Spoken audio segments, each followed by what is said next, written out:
Hey there guys, we are still in January 2025, and in the spirit of the new year, I decided that I wanted to craft some new habits, some healthier habits, and my overall goal for 2025 is just to be healthier. And while I'm making progress in some areas, one area I'm still struggling with is my screen time. For an adult, I have kind of an embarrassing screen time that I don't really want to share, but I did see a video talking about like replacing your screen time with reading, and so I am going to try to do that, or in other words, as I'm going to title this video, trying to cure my screen addiction with Brandon Sanderson's Cosmere. I have read Mistborn before, but it has been a while since I have read it, and I wanted to go through, restart it. Trust of the Emerald Sea is considered like one of the better places to start in the Cosmere, and then Brandon Sanderson recommends Mistborn and the original Mistborn trilogy second. So I'm going to be reading through Mistborn, doing a little reading vlog, recording my thoughts, trying to make sure that I'm keeping myself accountable to actually reading more as I try to hit my goal of 40 books a year. So with that, I got a few errands to run. I'm going to pop in the audiobook. Once I get to the place that I'm going to stop, I'm going to tell you what I think so far. So I'm back. I finished the prologue. I'm about halfway, maybe a little bit more than halfway through chapter 1. And like, one thing that I really am enjoying about this reread is the lack of confusion I have about the terms that are being talked about in the story. Like, Sanderson has this really organic world building aspect where he doesn't really stop to explain anything. It's just you'll figure it out as you go along. And I remember the first time I read it, I was like really confused. But now, like, oh, I understand what the myths are. Oh, I already know what allomancy is. Oh, I know what the piths of Hathsin are. So, like, stuff like that has been making this read-through a little bit more enjoyable and less confusing than the first time I read it. But I will say that, like, in terms of writing, I really enjoy how Sanderson really sets up so many questions in his prologue.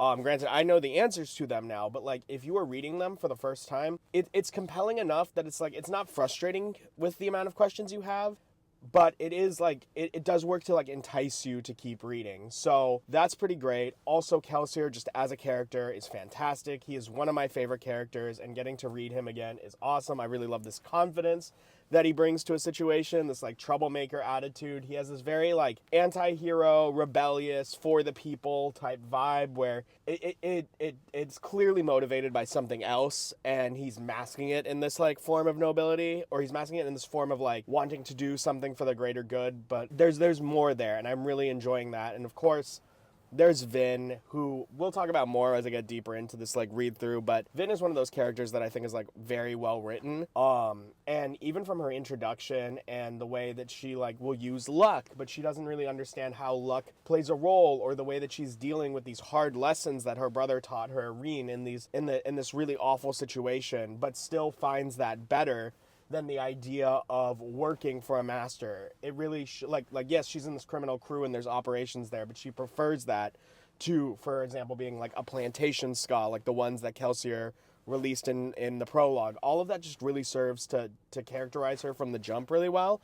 And as we go on, she grows so much. So I think that's it. I'm going to keep reading. I'll get back to you as I get further in the book.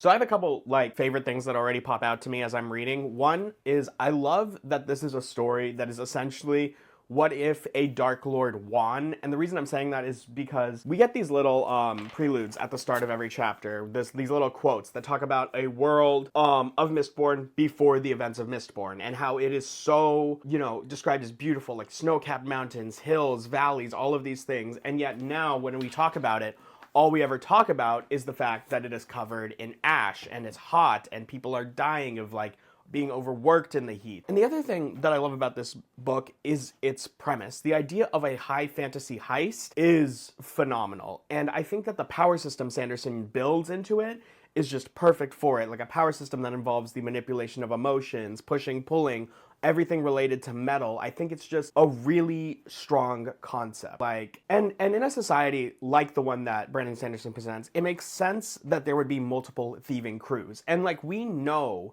really quickly that Kelsier and his right-hand man Dox are forming their own thieving crew, But even though they are our main characters, I also like how there's emphasis played on this idea that in a city like Luthadel, the capital of this really twisted empire, of course there would be more crimes happening. And so there are thieving crews everywhere, and some are better than others, each with their own reputation, like how Cayman has this reputation as a great impersonator, and how Vin herself has been developing this underground reputation as a good luck charm, which has caused so many other crews to be interested in her and her abilities, even though she doesn't fully understand them, to the point that even Dox is aware of it. And even though like Kelsier and Dox haven't seen each other in years and they're excited to get to plotting, the first thing that he brings up is this idea of like, you need to meet this girl because there is something special about her. And the way that they sneak, not sneak in, but the way that they just visit the Steel Ministry without any real like concerns, and just to get to see Vin at work and see if they can detect what she is, and when they do detect it, they're impressed by her. And how we also get to see instances of like Kelsier's confidence and like his worldliness in this universe with, oh, I know exactly what's happening. I know why the Steel Minister is chasing them. I'm going to go distract them. Dox, you go deal with these two tails.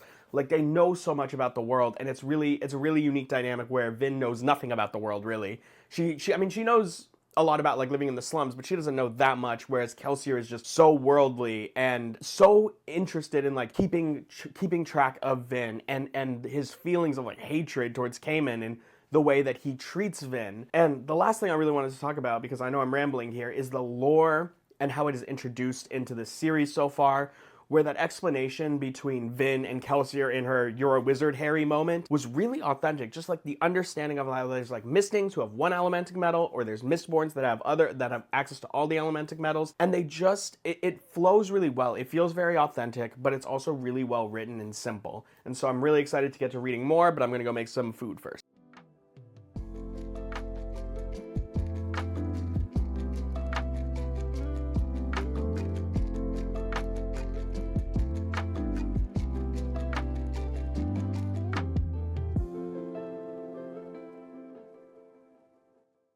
Alright, I'm back. I did not get to do as much reading as I would have liked to because I had to take my dog on an adventure, but you saw her, she's cute, she deserved it. Anyway, I did read a little bit and I wanted to talk about some of my thoughts. I wrote them down here, so I'm going to be consulting them for my notes. But the first is that there's this line that stood out to me in chapter 4 that I really loved, which is, Vin was uninspired by her old life ideal of just survival. That's not the exact quote, but it was something like that. And I like how, like, as she's spending more time with Kelsier, as she comes into the realization that she is special, her worldview about what it is that she wanted to do changes so dramatically, especially as she starts to meet Kelsier's crew. And Kelsier's crew is one of my favorite parts of this book. Particularly Breeze, because he's my favorite, but I also love Ham. I just love Breeze so much because I love these, like, manipulative, charismatic characters, and his, like, moral ambiguity regarding, like, whether or not what he's doing is okay is just really funny to me. And the fact that Vin doesn't even realize that she is being soothed, even though that was her one allomatic power that she had known that she had beforehand, was really interesting. And how she does kind of, like, snap into it, but only after Ham tells Breeze to stop. But I like that she recognizes it immediately, like, oh, that was luck. That's what that feels like to me. I also really like Ham. I think that the dynamic the two have is really funny, where, like, Breeze is the soother, and yet he has very more of, like, a self-fulfilling type, like, goal. Like, he's just very much in it for himself and what he wants and how he can use his powers to help others. Whereas, like, Ham is a brute. He's a thug. That's literally his classification, because he can burn pewter, which makes him hit things really hard. And yet he's the philosopher. He's the person thinking about ethics. He's the person that's constantly questioning if something is right or wrong. And I just love that dynamic. And then we also meet Yiden, who is the crew's employer, and his goal is to overthrow the final empire. And I like how immediately everyone is just like, this is a crazy goal, and how Kelsier has to use what he knows about each of these people in order to get them to sign on to this goal. And I also love the fact that this is like a high IQ strategy. Like, it's not, we're just gonna get a really big army and then we're gonna attack the garrison and then we're going to take over the city. It's like actually thinking, like, what are we gonna do to get the military out of here? Then when we take over, how are we gonna handicap the finances of the final empire to the point that the Lord Ruler, even if we can't kill him, has to acquiesce to our demands because he doesn't have the money to do anything about it. We also learn about this metal called atium, which is the wealth resource of the Lord Ruler, and the fact that the pits of Hath Sin is where the iridium is mined and why it is so brutal in there and why there can be no survivors, because it's a secret metal that's very valuable and no one else can know about it. And the fact that we learned that Kelsier was thrown into the pits because he had invaded the castle itself before. But like the last thing I really wrote down here before I'm gonna go to the gym, and then I'll listen to the audiobook and talk to you guys some more about it once I'm out, is Vin's personality and her anti-trusting nature. Like, I love that even though Kelsier has done something kind for her, her life experience doesn't just let her all of a sudden do a 180 in terms of like, no, I'm gonna trust him no matter what happens. Like, she's still very sheltered, she's still very closeted from him, she's not letting anyone else know about what her life is like, and I appreciate the authenticity to her character, and I'm very like excited to get to read about her growth again, because I do know that that is one of like my favorite things, how like Kelsier serves to mellow her out, and that's like her mentor, that is his mentor role to play, and it just makes me really, really excited. Last thing I want to say, sorry, I was going to say last thing, but then, you know, I gotta go. But the other thing is that like these beginning parts of the chapter, these I don't even know what they're called, these beginning parts of the chapter, these like little scripts, these diary entries from the old hero is really interesting, and it definitely has you asking like a lot of questions, like what is the deepness that is constantly being referred to, and I don't know, I think it's just a really good stuff.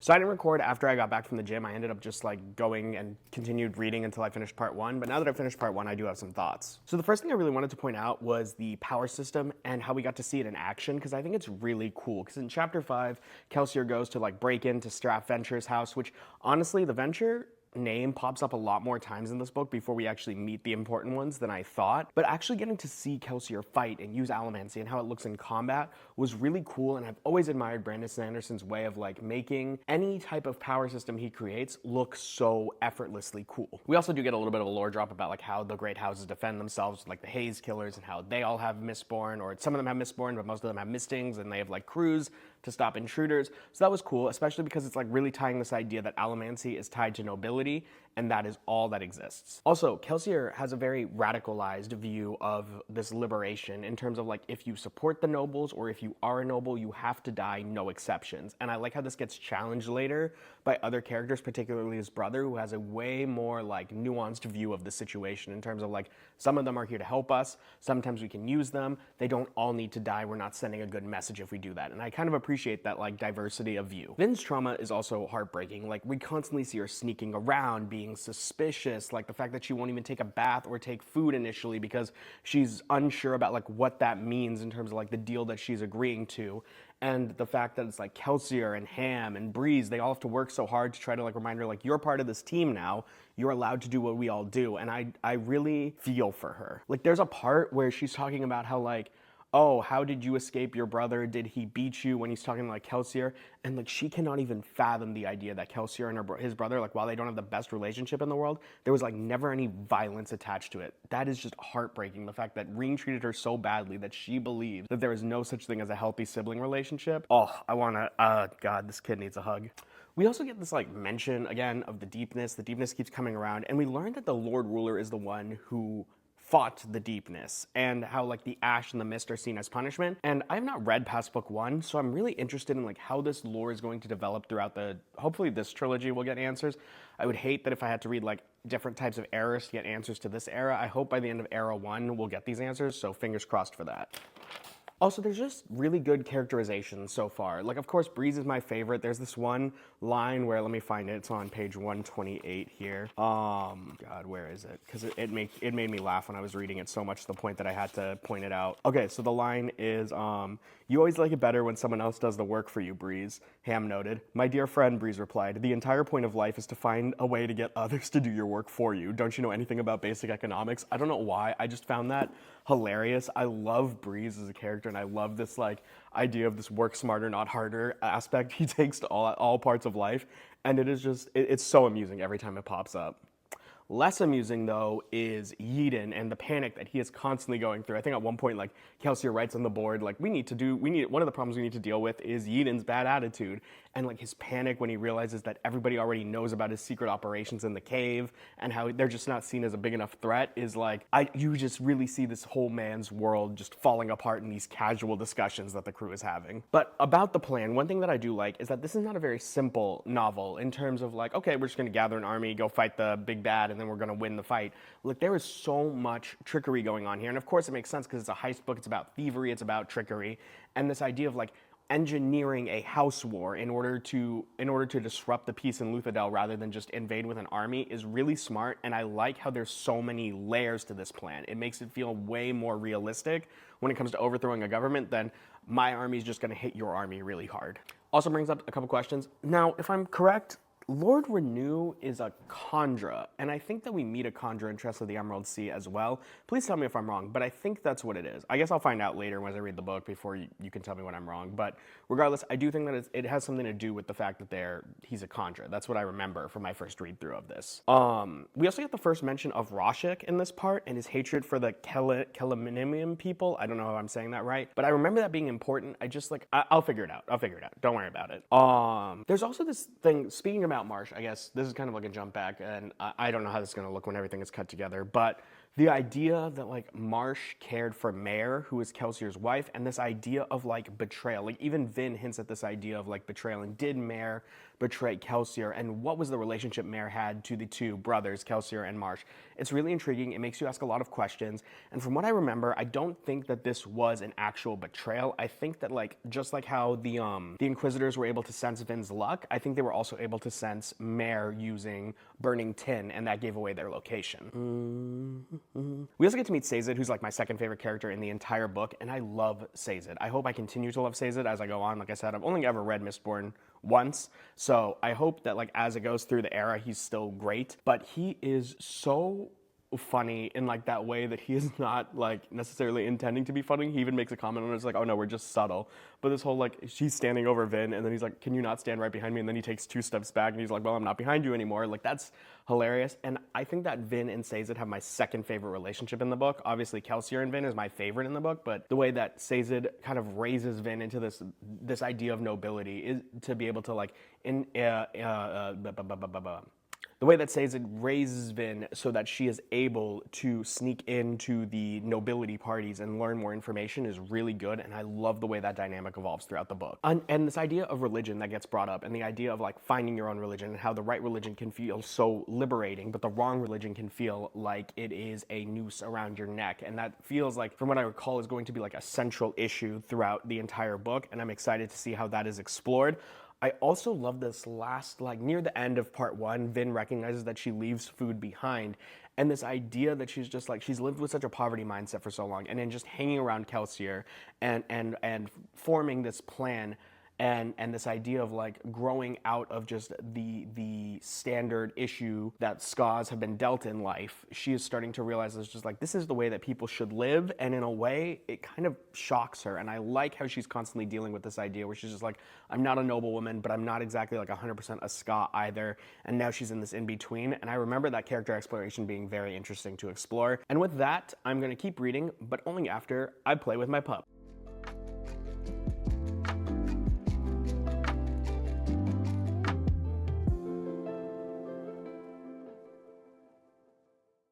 So I just finished part 2, and there's a couple things that I want to talk about before I just jump into reading part 3. So I'm going to record now and then get back into reading because I'm really excited. I love where this part ended up, and I want to read more. But before I do, there was a lot of, like, really interesting world building and allomantic, like, discussion that happened in this part. And the first is that I really love this idea that Vin and allomancy is constantly working at a disadvantage, like, because of her size.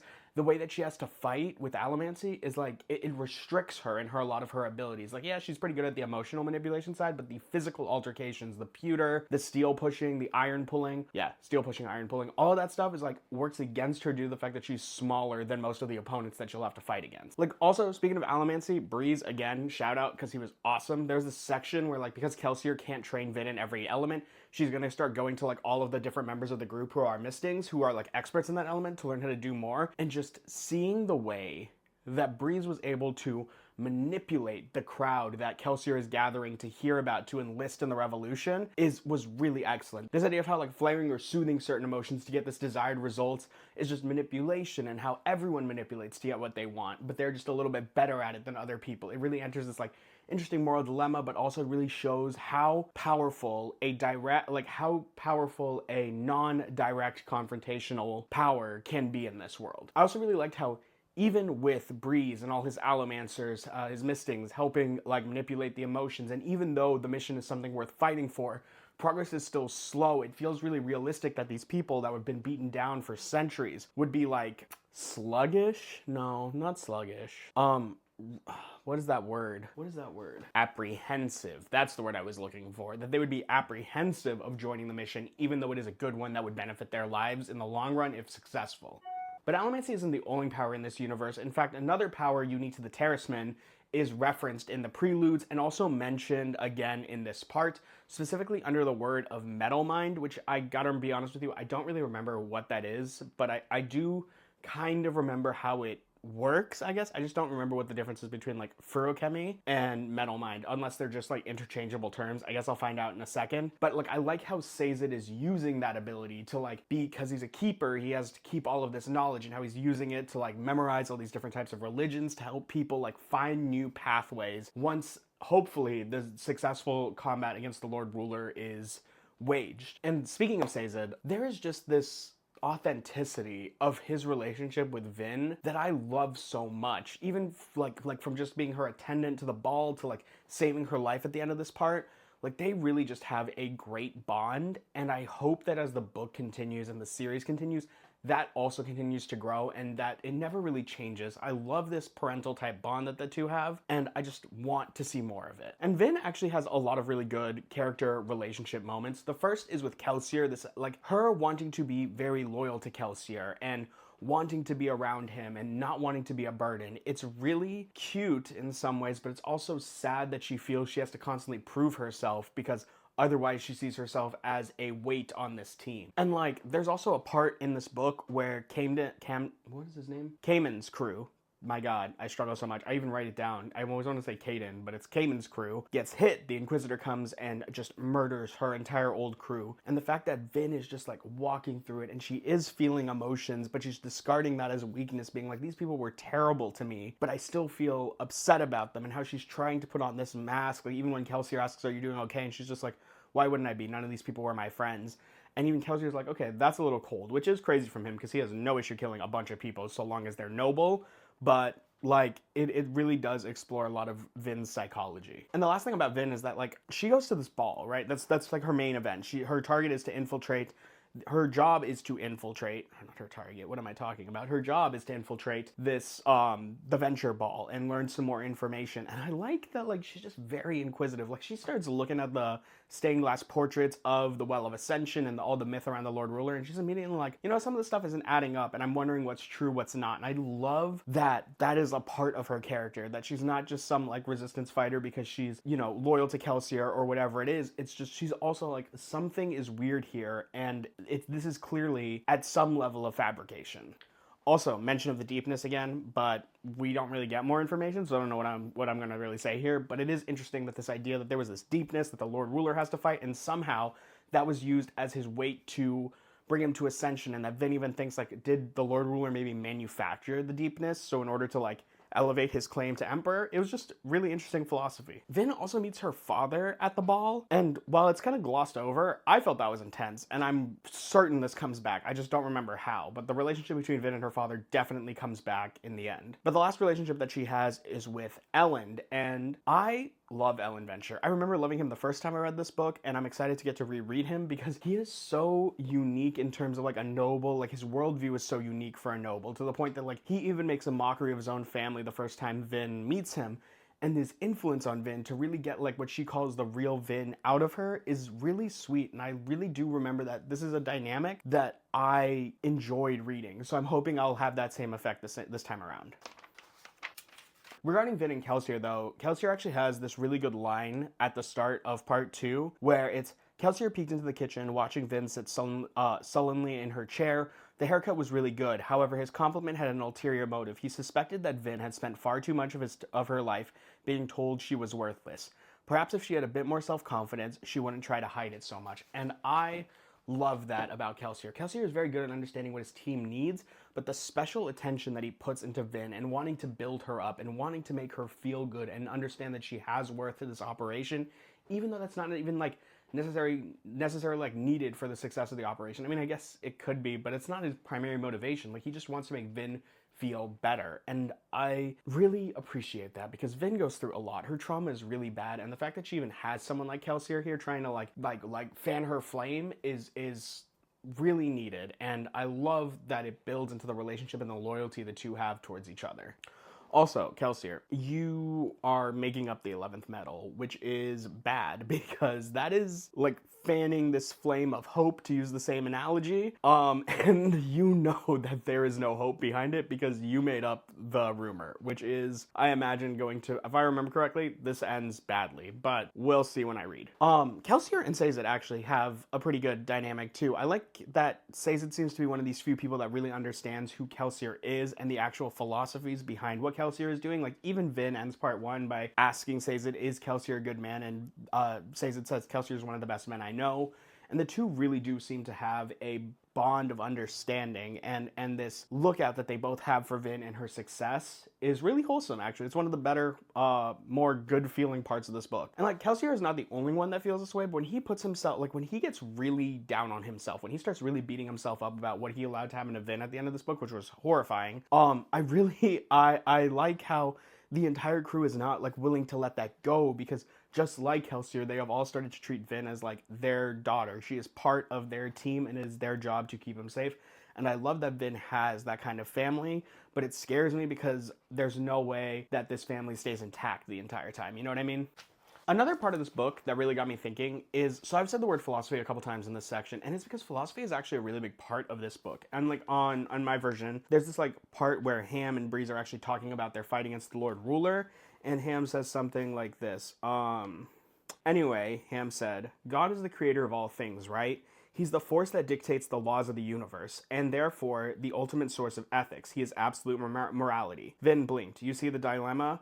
I see an idiot, Breeze mumbled. I'm confused, Vin said. What's the problem? We claim to be doing good, Ham said, but the Lord Ruler as God defines what's good. So by opposing him, we're actually evil. But since he's doing the wrong thing, does evil actually count as good in this case? And I love this idea of how, like, because it kind of reflects a lot of questions that we have about theology now. Like, bad things happen in this world, but we have a God that's supposed to believe in, like, benevolent good.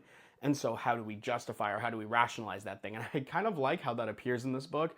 Obviously not to the grand scale as like how we treat it, but it's analogous because the people view their Lord Ruler as literally a god. Also, last thing I really want to talk about here is the atium and how that works. I think that's a really cool power, this idea of being able to see a little bit into the future. I love One Piece, and it reminds me so much of observation hockey, which is my favorite form of hockey. And so kind of getting to see a version of that in the Mistborn universe is really cool. And this idea is like you can't beat someone who uses atium unless you are burning atium, and that it makes you so powerful, and how like it's being torturously mined at the pits of Hath-Sin because of its power is really, really cool. And then we get to see it in action when Kelsier and Vin decide they're going to break into the Lord Ruler's palace to try to see what is inside this hidden room, and obviously things go wrong. But we get to see how even using atium, even with this ability, Vin just barely makes it out of there with her life. And it goes to show us just like even these superpowered Mistborn, when they're at their most powerful, are still so in so much danger in regards to fighting the Lord Ruler. And it really serves to make part 2 end with this sense of like dread, this like we did everything we could and we still barely got out of there with our lives. And so I'm really excited again to read part 3 to see how this goes moving forward.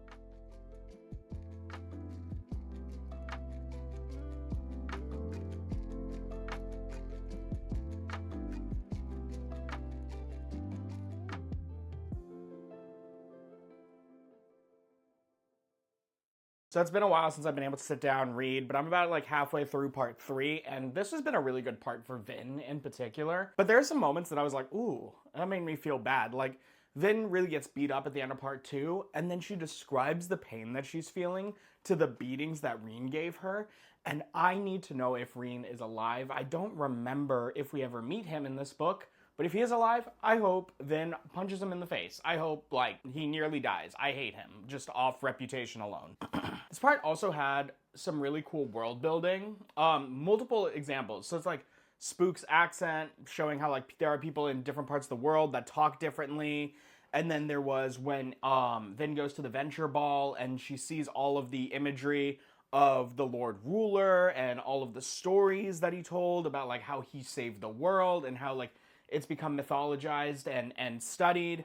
And then there was even, like, talks about how, like, the language that everybody speaks is actually Terrace. Like, it's from the Terraceman population. It's just been modified and tweaked a little bit, which I do remember, like, how this book ends. So I think that was, like, really cool foreshadowing for, like, what the big reveal in this book is going to be, and I really enjoy that. But the big thing this part really for me so far has been, like, Vin's transformation, her evolution from, like, street urchin to, like, kind of being able to, like, fit in with the nobles and start to have this weird, like, almost identity crisis of, like, who am I? Because I'm no longer just this simple thief, but I'm also not this noble that I'm pretending to be.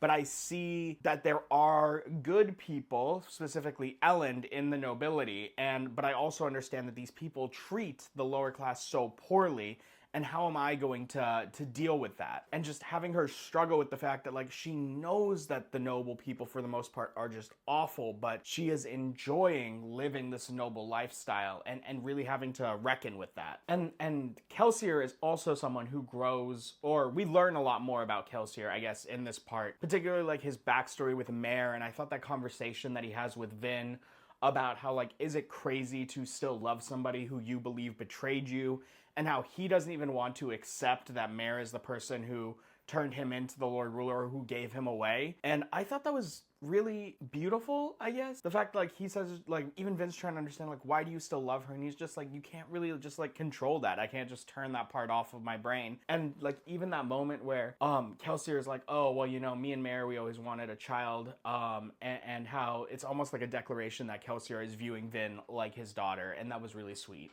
And Kelsier is, like, growing. He's becoming more responsible. He's no longer as lackadaisical. He's really thinking about everything as a result of Vin getting hurt. And I remember this evolution being really cool to watch, so I'm excited to, like, read it again. But where I ended is, like, I'm at chapter 20 right now, and the thing with Kelsier that Kelsier is doing with, like, the way he's sowing these seeds of, like, discomfort has been really, it's a really unique take to books that I've read in the past, where he is murdering people and planting bodies on yards and using his insight and all the information that he learns in order to sow discontent, in order to, like, make people distrust each other. He is building closer and closer to this house war, and he does not care how many nobles he has to kill to do it. There's even this part near the end of where I stopped reading where, like, Vin brings information that maybe Ellen Venture could be a useful ally to them, and Kelsier's just immediately like, nope, there can be no such thing as noble allies. We're going to kill all of them. And I think that is just, it shows how I think Vin is going to evolve from Kelsier's ideology, how, like, Vin is going to be what Kelsier should be, because she is going to be able to think more rationally, whereas, like, Kelsier is so much in the vein of, like, all the nobles suck. But, like, most of this part really has to do with the political intrigue both on Kelsier and Vin's side. So Vin is out associating with the nobility. She is building this relationship with Ellen Venture, although she shouldn't be.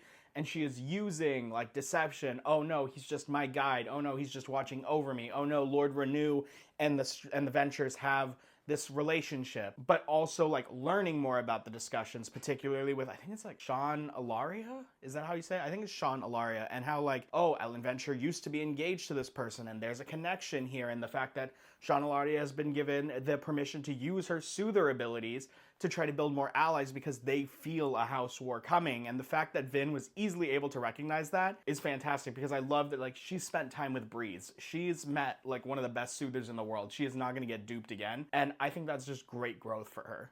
And Kelsier is also making political moves. I had two really fun moments just back to back. One was the mention of Hoyd, because I just read Trust of the Emerald Sea, and I was like, oh my god, he's here. He does appear in all these other books. I do remember him from Mistborn.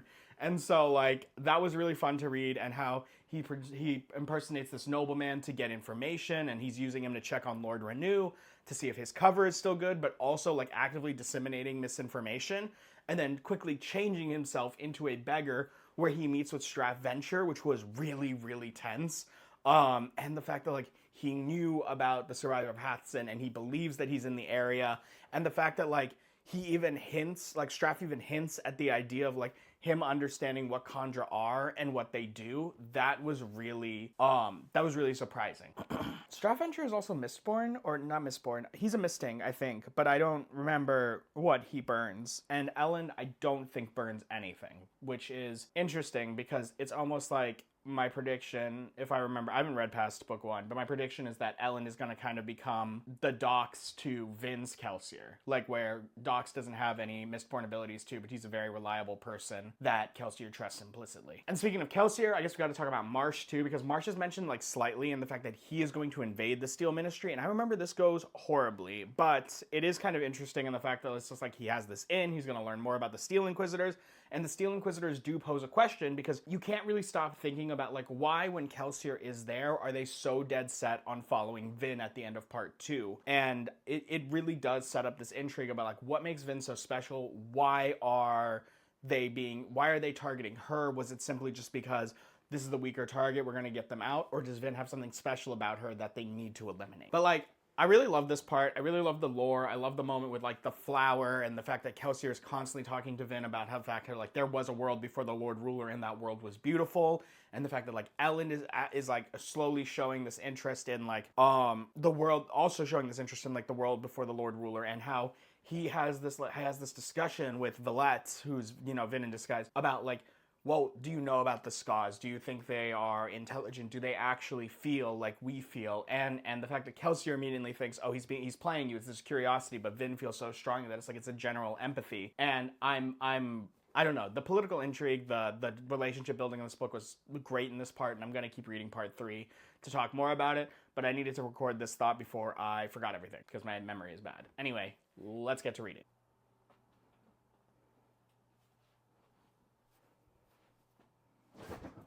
I'm upset. I just finished part 3, and I am so mad. Like, I did not remember Yeadon being this much of an idiot. Like, why would he have done something like that? All right. Second part of part 3 to talk about, I guess. Second half of part 3 to talk about. Honestly, outside of Yeadon upsetting me, I don't have that much to talk about. There was a couple things that I wanted to talk about that was, like, of interest, but Yeadon was the big one. The first thing of interest was learning a little bit more about Vin's backstory and how her mother killed her younger sister, but was like playing with her, and when Reen saw that as her older brother took Vin away from her and left their mom. And it makes me feel a little bit more sympathetic to Reen because he did try to help Vin, even though he did it in just a horrible way. The fact that like Vin still suffers with the abusive voice in her head from Reen. So Reen is very much a mixed bag character, and I hope we get to learn more about him moving forward. We learn kind of more about that relationship in the conversation that Vin has with Marsh in this part, and for what it's worth, I do think that Marsh and Kelsier are good siblings. They have a very interesting bond, but it's not toxic, and I appreciate that at least. But there's really just 2 major parts of this section. One is the time spent at the caves where the rebellion is being built, and one is the interaction that happens again between Vin and Ellen Venture, which I remember evolves into a very interesting fight because of that drama that's happening in the aristocracy. I really did enjoy the time spent in the caves, and how the caves being so close to the pits of Hathsin do cause Kelsier some trauma, and how we learn about what they do in the pits of Hathsin, how they have to go in there and find geodes of atium, and every geode they find buys them a week of life, but if they don't have it, they die. And we learned that Mare gave up her atium to Kelsier to keep him alive, and how Kelsier is struggling with this idea of, was this out of guilt or was this out of love, and how it really emphasizes the struggle he feels towards his relationship with Mare. We also see kind of the downfall of what made Yeadon act so irrationally, where Kelsier, trying to influence and restore hope to this army,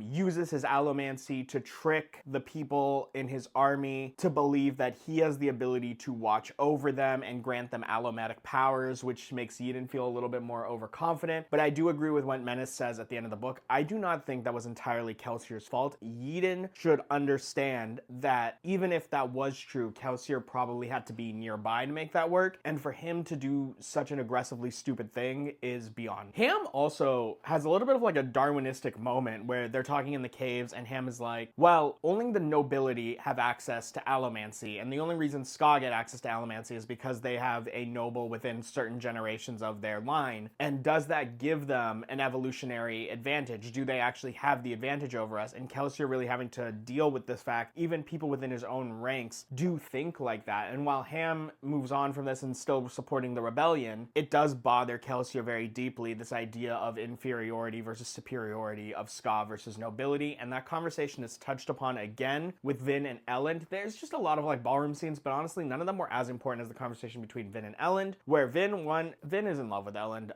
or at least very infatuated with him, and him coming out, or after learning about the story of Dox and the plantation and the death of his loved one at the plantation, is really coming into the reality of what these noblemen do to the Ska. But Elend is genuinely different. The fact that he feels so guilty about what happened to the Ska woman that his father forced him to sleep with when he was 13, and how he is upset that the Ska are treated so poorly, and the more he learns from Vin, the more disgusted he is with the way the nobility treat the Ska. Elend is shaping out to be a really interesting character, and I remember that like his moment comes near the end of this book, and I assume he becomes a main character for the next two books, so I'm excited to read more about him moving forward because I really enjoy his character and I love his dynamic with Vin. They have this very wholesome relationship, even the handing of the handkerchief. That was probably one of the more better feeling moments of this book so far. There was also one moment, I guess, with the crew that really made me feel good too, is when they all start impersonating Spook's accent, all to just like bother Breeze. And I do love this found family aspect that the book introduces, especially for Vin. And Vin even has this line, I'm gonna look for it, it's on page 417 in my copy. Oh,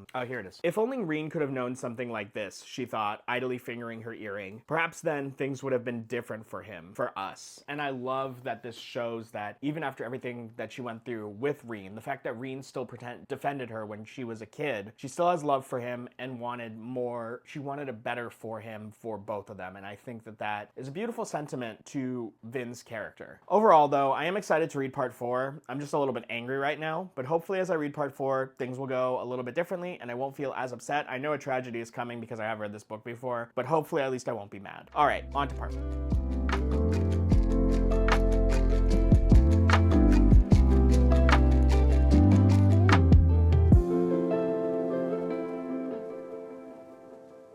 So I remember the first time I read part 4 that I was really bummed out. And even though I'm rereading it, still pretty bummed out. So like as usual with this book, there are two camps to kind of talk about. And I think I want to talk about Kelsier's first because his death is so crushing. And just the way he's taken out, which is a backhand slap from the Lord Ruler, is a really painful couple of pages. And Vin's reaction to it is just crushing, especially because Vin has this whole section, like a chapter or so before, about how like she doesn't want her life to change and her life has gotten so much better since she met Kelsier and the crew, and how much the life she's living right now is valuable to her. And just to see that all collapse in such a way because Kelsier needed to face the Lord Ruler for his plan is no, don't even like talking about it. I mean, Kelsier does have a really good going out. Like it starts with an execution, it ends with an execution, the first execution being a result of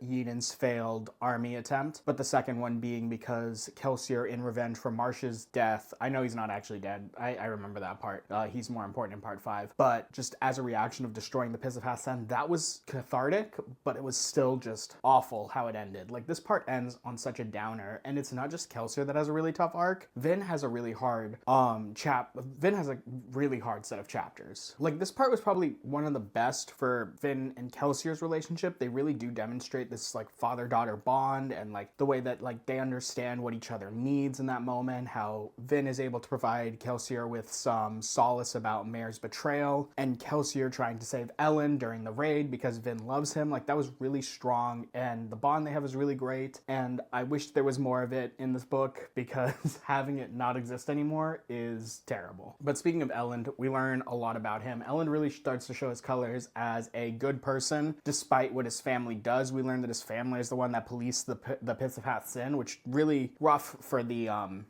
Ventures. And Strat Venture is not a great person, but the fact that Elend is so dead set on trying to get Valette out of Luthadel, trying to get her somewhere safe because he cares about her, he doesn't want her in this game, and all of his friends are like trying to convince him that there's something odd about her, and he is so concerned that she's a spy for another house. But the fact that like it eventually gets revealed that, or he eventually makes the connection that she is not highborn, but she is actually Ska, and that actually relieves him because she was just trying to, like, his whole thing would be like, oh, she was just trying to rob me, she wasn't trying to like destroy my house, and how he finds that endearing, and how he wants to get closer to Vin because of it, and how he feels bad for the way he treated him, how he treated her, and then how Vin has this moment when Ellen sends her away where she has this like flashback to when Reen was like, why would he come back for you? I never did. And that was just, another really heartbreaking scene. This one has a lot of heartbreak in it. But Vin also has some like really good heroic moments in trying to save Ellen in particular. Like her actually fighting another Mistborn in Sean was great. And personally, I wish that kill could have been more explicitly stated. I know it does turn out that she's dead, but I wish it could have been more explicitly stated that she did that. Also, really upset that Vin actually paid the bribe to Kliss, because I would have just axed Kliss too, but whatever. Vin's a better person than me. But yeah, her protecting of Ellen in return for him trying to protect her, even if he did that annoying, like, oh no, I'm gonna be mean to you, so you ignore me and go the other way, was stupid. But I do like the relationship those two have. I did like getting to see Vin in action. I didn't like having this moment where like Vin calls Kelsier and his pack like not really Ska either. Like, they're more noblemen than Ska, and how that really impacts them to like rethink how they approach all these situations. Kelsier in particular was really well done with Vin. Sazed and Vin continue to have a really great relationship with like Vin trying to burn one of Sazed's medals, and how like the two of them are like collaborating on trying to understand the logbook, which is annoying because the logbook ends without any like clear ending. It's just a blank ending, and I like how that is perfect setup for how the story ends. And in terms of like setup, this book also this part did some especially good setup. Like, there's this one part where before Kelsier does his martyrdom, he starts asking Sazed about a specific religion. I think it is what is the religion called? The Vala religion, and how the Vala basically strived on the refusal to follow the Lord Ruler. Even though they were being eliminated, they kept fighting because they believed in their faith so strongly that they fought on after their leaders were dead. And I love how that's just like a perfect shadow to what Vin is going to have to do in this final part because the leader of the crew is dead. And I guess final bit of lore, this is all over the place because of how I cut these videos and how my brain thinks and the notes I take, but Vin being able to pierce copper clouds, I actually know why that is, but I'm really excited to get to like read how this whole thing works, and how Vin is so certain that the Lord Ruler can do the same thing, and she's right about that. So I really like how Sanderson sets up so many of the reveals, and I'm really, I was going to say I'm really looking forward to reading part 5. I'm not, but it's one of those things where it's like, you need to see how everything plays out, and I think Sanderson wrote that really well. Kelsier's death is really heartbreaking, but it also really adds some gravity to the story and what Vin has to do next. And overall, really loving reading Mistborn, even if it makes me sad, even if it creates this low energy mood that I'm in right now. But definitely looking forward to finishing part 5 and posting this review or vlog, whatever this is called. Anyway, on to reading.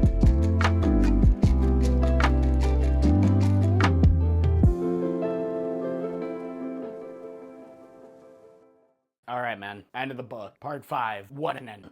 There is so much that I want to talk about in this ending, but I'm also kind of nearing the end of what is probably going to be like an hour-long video, so I'm going to try to keep it concise. And the first is at the start of this chapter, when Vin is talking about Kelsier and feeling betrayed because of the promise that they made that he wasn't going to abandon her. It stung. And I kind of like how that lingered. Like, it wasn't something that was so easily brushed off of Vin. And Vin's whole, he let me down, he let everyone down, he let the Ska down, down. We're all gonna die because the Lord Ruler is gonna eventually come for us. And Sazed's remarks, like, anyone can believe in somebody when they are doing well. It is when they are doing poorly or when when the chips are down, do you still believe, which makes true belief. And how that belief even became a new religion, people of the Ska, or people of the Ska, for the Ska people, and it motivated them. Kelsier in his death became this martyr to foster this revolution that he knew that the people needed. They needed someone to protect them. They needed someone to motivate them. They needed someone to be watching out for them. And Kelsier gave that to them through his death. And Vin realizing it and understanding that there was more to play, there was always another secret, was just great. And even after learning like what every member of the crew was going to do, like Breeze, Doc, Ham, all of these people, how Kelsier was setting them up to be the next light of the new final empire, whatever empire comes after it. How Vin immediately thinks just like, my job's not done. I need to do more. And I was actually proud of her.